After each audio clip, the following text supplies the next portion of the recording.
ce matin-là n'avait rien d'un matin ordinaire. C'était le jour de Noël, et déjà le ciel rosissait au-dessus des montagnes. Deux ombres trottaient dans la forêt enneigée. Plus vite, Elvin, Tenait le Père Noël. ce sacré jour se lève. Si on nous voyait, ce serait terrible. Oui, terrible. Par bonheur, personne ne les aperçut. Rentrés chez eux, ils s'installèrent devant un bon feu, histoire de réchauffer leurs orteils glacés. Ils étaient harassés. J'ai bien envie de prendre ma retraite. Soupira le Père Noël. Chaque année, il y a de plus en plus de cadeaux à distribuer et la nuit n'est pas assez longue. Un jour, quelqu'un nous verra et puis l'enchantement sera rompu. Alvin, le chef des lutins, secoua furieusement la tête. Nous n'abandonnerons jamais, Père Noël. On va trouver une solution. Ils se mirent à réfléchir, les yeux fixés sur les flammes qui dansent. L'hiver s'achevait. Et c'est alors qu'Elvin eut sa merveilleuse idée. J'ai trouvé sa péricopette. Je l'ai, la solution. Les lutins s'agitèrent comme des feux follets et dessinèrent les plans les plus ingénieux qui fussent. Mais le lendemain, tout le monde se chamaillait. Chacun avait une idée meilleure que son voisin. Le pauvre Alvin serait... Enfin, Elvin réussit à mettre les lutins d'accord. L'atelier rassembla bientôt une ruche bourdonnante et bruissante. Quand le Père Noël, intrigué par ce remue-ménage, essaya d'entrer, on lui ferma tout simplement la porte au nez. Pas question de mettre dans la confidence. Ce n'est qu'au début du printemps qu'on dévoila enfin le grand secret.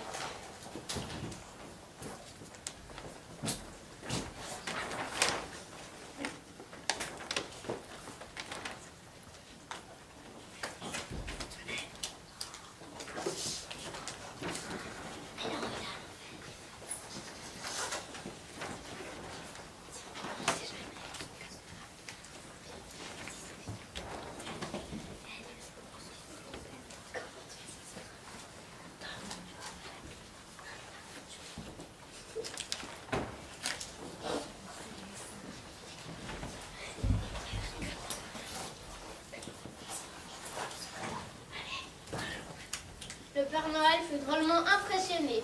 Cependant, il se tripotait la barbe d'un air soucieux. Je ne pourrai jamais tirer ça tout seul, même si vous m'aidez tous. Alvin leva la main en souriant et dit d'un ton malicieux. Depuis les temps les plus anciens, nous sommes un peu des magiciens.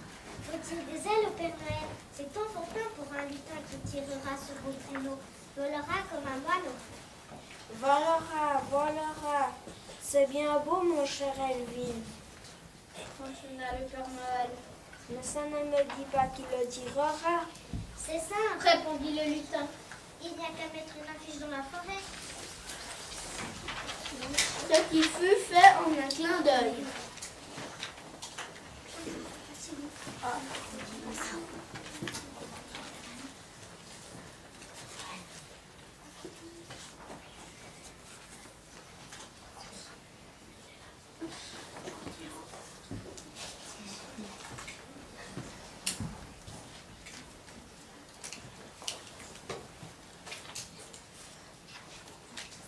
Le premier candidat fut un éléphant nommé Théophile.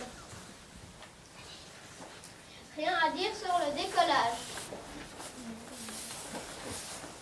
ni sur l'atterrissage. C'était absolument parfait. Néanmoins, Théophile ne fit pas l'affaire. Puis ce fut le tour d'Arthur, un crocodile bien sympathique, qui arriva tout seul. Mais les claquements de son énorme mâchoire mettent le Père Noël fort mal à l'aise. Il déclina son œuvre avec beaucoup de courtoisie. Arriva ensuite une troupe de chiens de traîneau. Croyez-moi, rien ne vaut de près professionnel. Affirma Rex, le chef du groupe. L'attelage file à toute allure. Et le vol fut des plus agréables. Les spécialistes, voilà ce qu'il fallait. Mais Rex commet une grosse erreur. Il regardait en bas. Même un professionnel peut avoir le vertige. Ce fut une panique générale. Le vol s'arrêta là, le traîneau tomba en vie et dégringala au beau milieu d'une mare.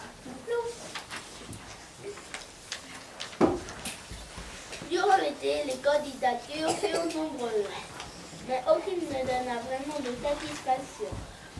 La veille de Noël, il n'y avait toujours personne pour tirer le traîneau. Le vieux bonhomme était très, très contrarié. Le soir même, on frappa à la porte, c'était Grandbois. Le reine roulait des yeux affolés. La démontre est tombée au fond du ravin. On va le tirer de là, mon garçon. Dit le Père Noël. Alvin montra le traîneau, il soupira. Si seulement on pouvait le tirer, ça ferait une belle ambulance. Les rags s'approchèrent. Laissez-nous faire. Dit Grandbois. On s'en charge.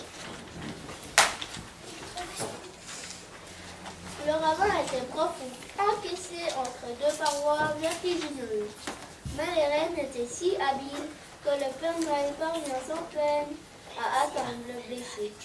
Avec les lutins, il installa la pauvre bête sur les coussins du traîneau. La partie était gagnée.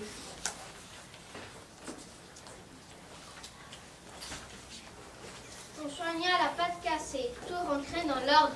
Grandbois était radieux. Comment vous remercier, mes amis? Bah, Grogna le Père Noël. bonsoir, monsieur. Mais les yeux de Alvin se mirent à briller. Parlons-moi au contraire. Il nous faut quelqu'un pour tirer le traîneau. Cette nuit, peut-être que toi et tes amis... Cette nuit, toutes les nuits que vous voudrez. Dit le reine en riant. Je vous dois bien ça. Le Père Noël comprit alors qu'il allait pouvoir distribuer cette nuit-là autant de cadeaux qu'il voudrait et qu'il serait de retour chez lui bien avant le lever du soleil. C'est ainsi que pour la première fois, l'attelage légendaire s'envola au-dessus des maisons endormies. Voilà pourquoi chaque année l'enchantement recommence. Un renne n'a qu'une parole.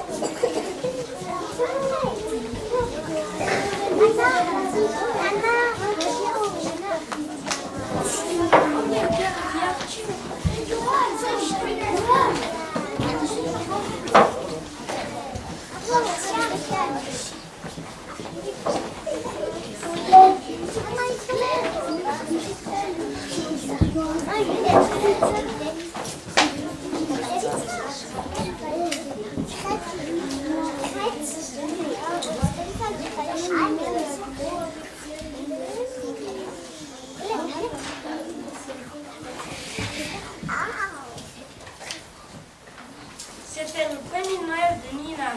Le cœur rempli d'impatience, la petite souris contemplait le ciel tenté de reflets d'or. Par la fenêtre de la maison voisine, elle aperçut soudain quelque chose qui s'inclinait dans la nuit. Dis, maman, qu'est-ce que c'est? Oui, Nina, C'est un sapin de Noël. expliqua maman souris. Les hommes y accrochent des boules brillantes, des lumières et des étoiles. Comme j'aimerais en avoir un pour nous. Soupria Nina. Dans ce cas, tu pourrais aller dans la forêt pour chercher un sapin et le décorer aussi joliment que celui-ci. Suggéra maman souris. Nina trouva cette idée merveilleuse. Elle appela aussitôt ses frères et sœurs. Et tous ensemble, ils se mirent en route. Le petit groupe se mit à fouiller partout, à la recherche d'un bel objet pour leur arbre de Noël. Et sous un grand tas de foin, Nina découvrit une poupée. Elle ressemble à celle qui est accrochée au sommet du sapin que j'ai vu par la fenêtre.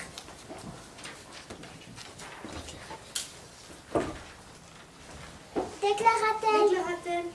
C'est exactement ce qu'il nous faut. Mais soudain, un grognement résonna. Puis le chien de la ferme. Cette poupée est à moi. Ne nous fais pas de mal. S'écria Nina. Je pensais simplement qu'elle irait bien sur notre sapin de Noël. Le vieux chien bâilla sans décrocher la mâchoire. Certes, il chassait quelquefois les souris, mais peut-être parce que c'était Noël, ou encore parce qu'il songeait au temps où il gambadait avec les enfants de la ferme. Autour du sapin, il accepta de prêter son jouet à Nina. Les souris emportèrent la poupée et arrivèrent bientôt à l'entrée du bois. Oh, je viens de trouver un autre objet à suspendre à notre sapin de Noël. Cria Nina. C'était un ruban argenté accroché à une branche de sapin. Nina grimpa le long du tronc, attrapa le ruban et se mit à tirer.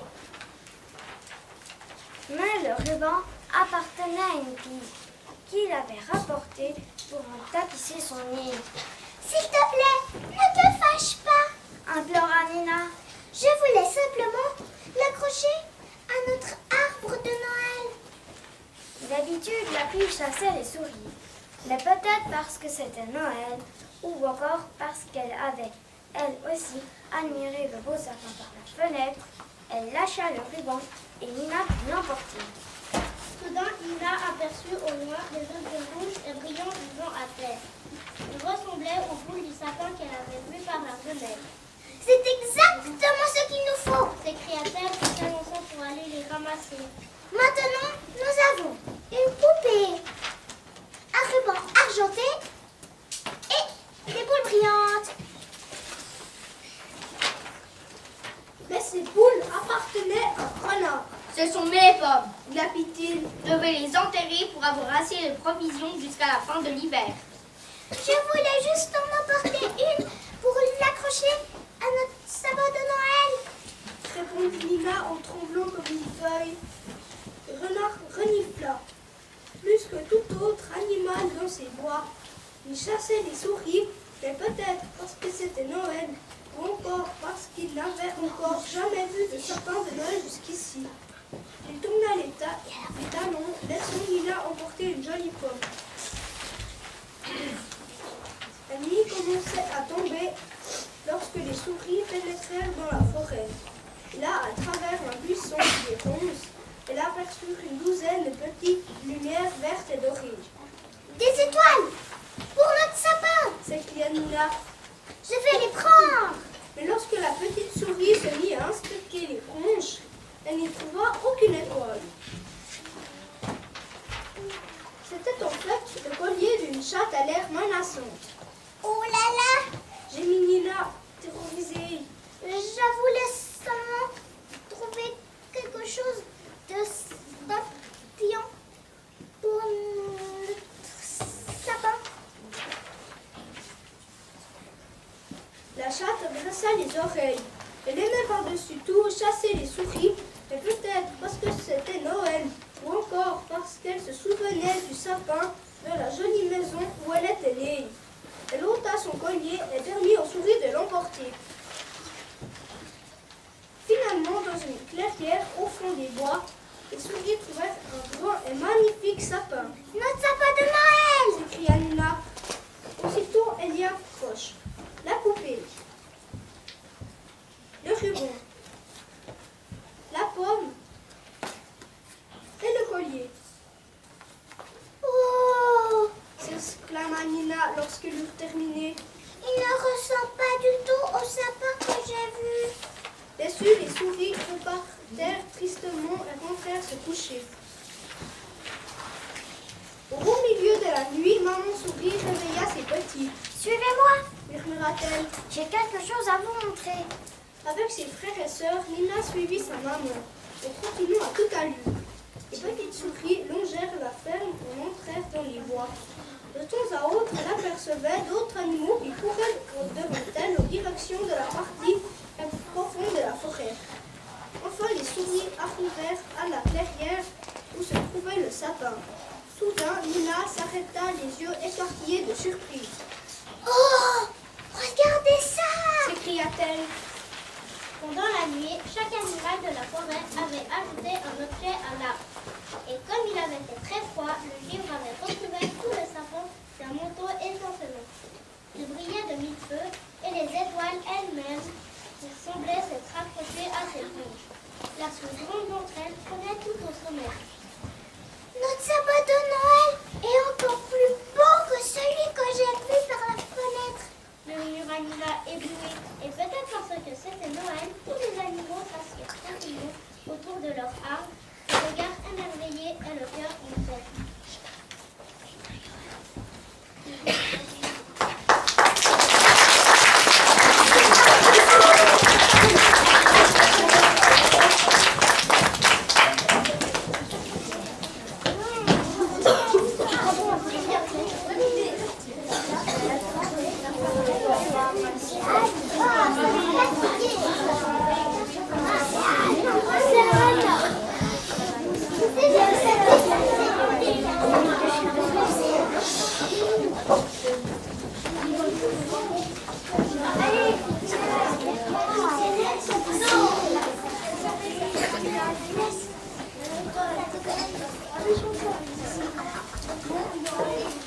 ne fais pas de bruit. Tends l'oreille, écoute les pas.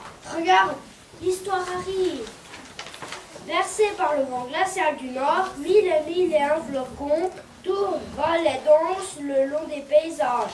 Tout est calme, chante-t-il alors qu'il se pose doucement sur les branches des grands arbres.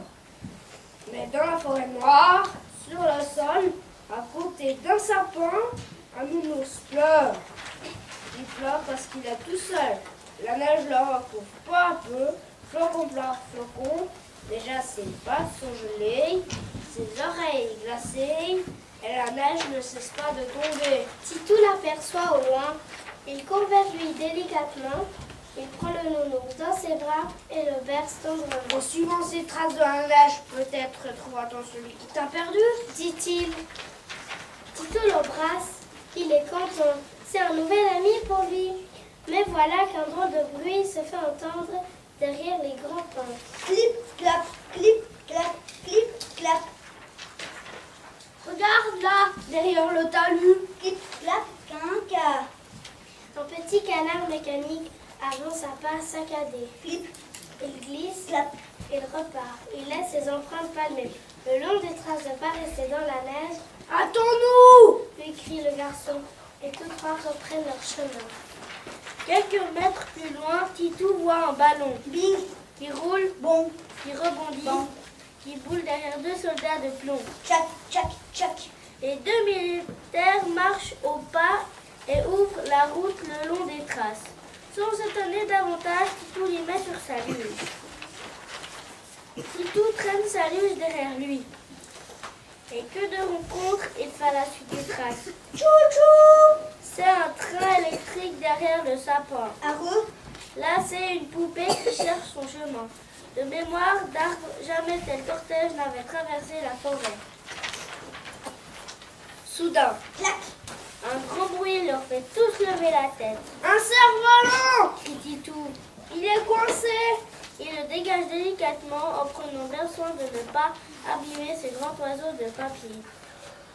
Quelques minutes plus tard, le cerf-volant prend son envol au-dessus de la luge.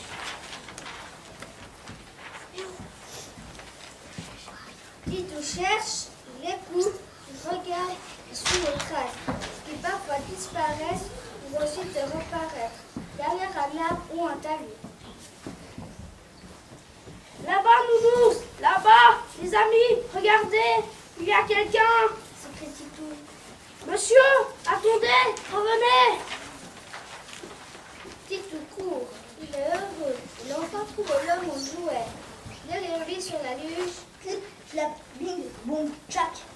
Chacun y va de son refrain. L'homme s'est arrêté. Il attend Titou à son cortège. Mais oui! C'est lui! C'est le Père Noël! Titou bafouille, il s'en mêle, il est intimidé. Il montre les jouets, raconte son histoire. Alors le Père Noël sourit, il pose sa hotte à terre, l'examine. Par le bonheur de mes lutins! Crie-t-il. Regardez-moi ce trou! En deux temps, trois mouvements, hop, il met partout. Une fois la hotte raccommodée, le Père Noël y remet les jouets. Le canard pour Marie, les soldats pour Alex, le train pour Boris, la poupée pour Émilie, le cerf-volant pour Michel. Il le rêve depuis si longtemps. Titou regarde le nounours qui serrait sous son cœur. Voilà le dernier. Soupire-t-il. Tout le monde est là. Sourit le Père Noël. Il met sa haute sur son dos et se tourne vers Titou. Viens ici, mon grand. Et il le prend dans ses bras, le bisouille, le chatouille avec sa barbe blanche. Il lui fredonne des petits mots de toutes les couleurs qui réchauffent le cœur. Mais la nuit est encore longue pour le Père Noël. Et il y a encore tellement de jouets à distribuer. Après un signe de la main, il s'enfonce sur le chantier de sa longue nuit. Titou rentre chez lui. Il marche dans la neige comme on marche dans un rêve tout enchanté. À son réveil, au petit matin, Titou regarde au pied du sapin. Il le voit, c'est le nounours, son ami. Dehors, il neige. Mille et un flocons dansent comme des papillons d'hiver. Joyeux Noël! Disent les grands, Joyeux Noël! pour les petits. Au revoir.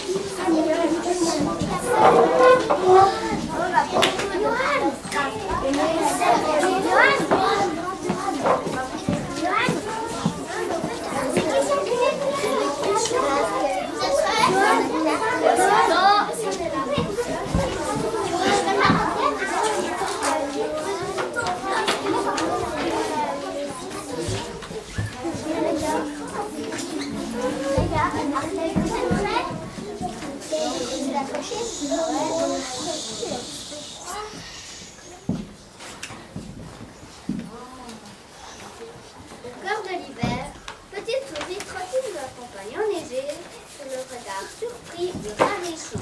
Et là, où cours-tu si vite, souris lui crie-t-il. Je vais à la maison de Pierre, qui a perdu sa première dent, mettre un petit cadeau sous son oreiller. Le rat s'étonne. Dans la neige? Quelle idée! Il n'y a pas de mauvais temps pour les petites dents. Allez, salut rat des champs, bonne nuit. La petite souris continue son chemin. La taupe sort de terre en se frottant les yeux. Et là, où cours-tu avec ton petit baluchon? Demande-t-elle. Je vais à la maison de Pierre, qui a perdu sa première dent. La taupe s'indigne. La nuit de Noël, quelle idée! Les petites dents tombent tous les jours, même les dimanches et jours de fête. Allez, salut taupe et bonne nuit. La petite souris continue son chemin. Oh là! Dit une grosse voix. Quelle est cette petite chose qui trottine au milieu du chemin? Et toi, qui es-tu? Demande petite souris en apercevant dans un traîneau un gros bonhomme rouge avec une grande barbe blanche. Et le gros bonhomme rouge raconte une histoire de cadeau qu'il doit livrer dans la nuit à tous les enfants du monde. Petite souris raconte son histoire d'enfants dans les tentes en apportant inquiétant leur petit paquet sous l'oreiller. Le Père Noël n'ose pas se moquer de cette minuscule bestiole chargée d'un si petit baluchon qui s'en va livrer pattes nues dans la neige, un si petit cadeau quand il emporte un si gros. Il lui propose de revenir demain, après-demain, quand Noël sera passé. Rien à faire. Elle est têtue, petite souris. Elle répète. C'est mon boulot. Il n'y a pas de mauvais temps pour les petites dents. S'il y en a une sous l'oreiller, il faut y aller. Et voilà que mon petite souris et son joli baluchon se retrouvent sur le règne du Père Noël.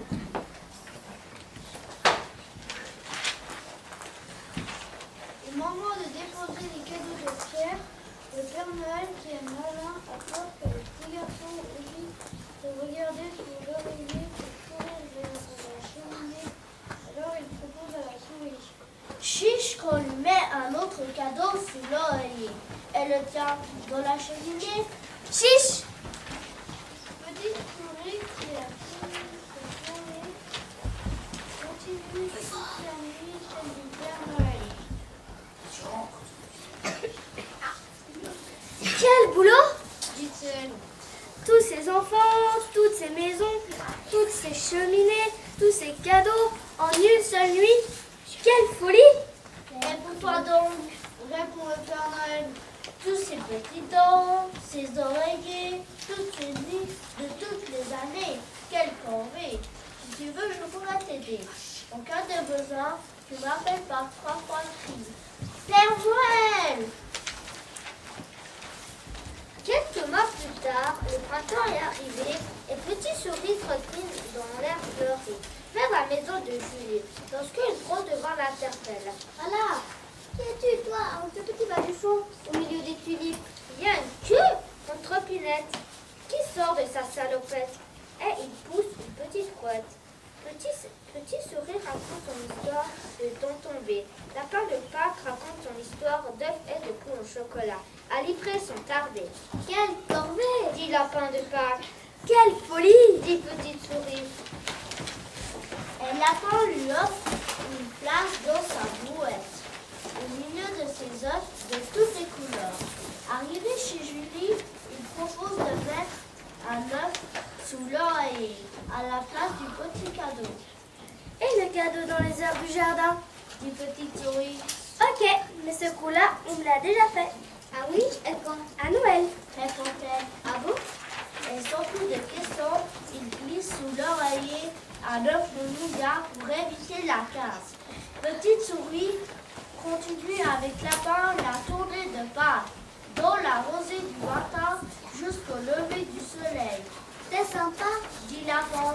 Si un jour tu as trop de dents tombées, tu peux m'appeler. C'est pas malin. Par 3 fois tu cries lapin. Quand l'automne arriva, juste après la rentrée de classe, était pour visiter les feuilles de l'arbre qui tombaient. Il eut le même jour tombé dans l'oreiller que Petite Souris cria par 3 fois. Père Noël, Père Noël, Père Noël! Et aussitôt après, par 3 fois, elle cria. Lapin, lapin, lapin! Ils arrivèrent presque près des trains et firent connaissance au milieu des feuilles mortes. Lapin avait pris sa couette, mais sans neige par question, le traîneau pour le Père Noël, qui portait juste à sa hotte. Il avait tant de choses à se dire que Petite Souris s'installa dans la couette. Elle écouta se plaindre avec étonnement. Ça ne s'arrange pas. Grognait le Père Noël. Les enfants commandent de plus en plus de cadeaux, des jeux, des jouets toujours plus beaux, toujours plus beaux. Et Lapin ajouta. De plus en plus d'œufs, des poules, des canards, des oies et des poissons au chocolat. Cette fois, je n'y arriverai pas. Et ils dirent tous deux en même temps. Quand on travaille une fois par an, on peut bien s'aider mutuellement. Et Petite Souris ajouta. Des dents, il y en a toujours autant dans la bouche de tous les enfants. Et la taille des oreillers n'a pas changé. Alors, les copains, si ça vous dit, criez 3 fois Petite Souris. Moi aussi, j'en suis. Alors, si vous trouvez un œuf coloré dans la cheminée, un sac de billes dans les jonquilles, un Père Noël enrubanné sous l'oreiller, il ne faut pas vous étonner. Ces 3-là ont tout mélangé.